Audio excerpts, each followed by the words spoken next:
कोनोला नहीं भुलाना है, ट्रैक्टर छाप निशान व मुहरला लगाना है, राजेश देवांगन भैया ला जिताना है, क्षेत्र के जम्मो कामला कराना है, जनपद सदस्य बनाना है, राजेश भैया ला जिताना है।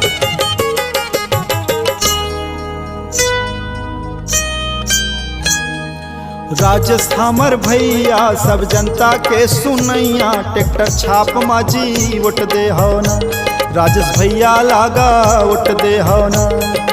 राजेश हमर भैया सब जनता के सुनैया, ट्रैक्टर छाप माजी वोट दे हो ना, राजेश भैया लागा वोट दे हो ना।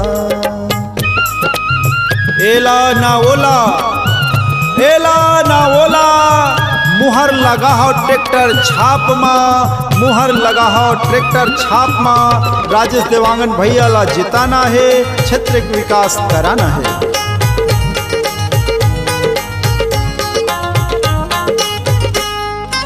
सुना जी संगी सुनाओ जी जवान,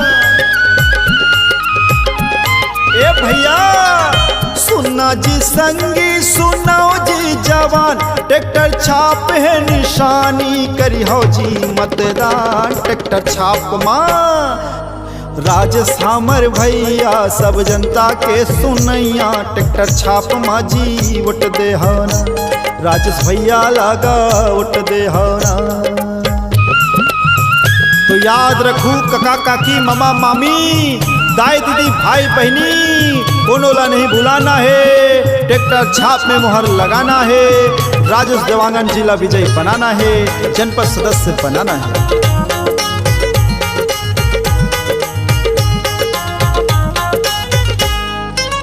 जनपद सदस्य के हवे जी प्रत्याशी,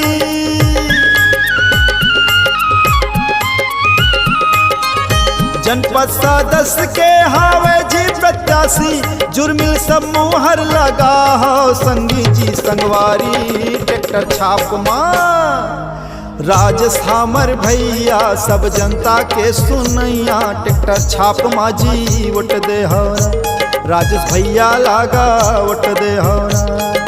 राजेश हमर भैया सब जनता के सुनैया, ट्रैक्टर छाप माँ जी वोट दे हो ना, राजेश भैया लागा वोट दे हो ना, राजेश भैया लागा वोट दे हो ना, ट्रैक्टर छाप माँ जी वोट दे हो ना।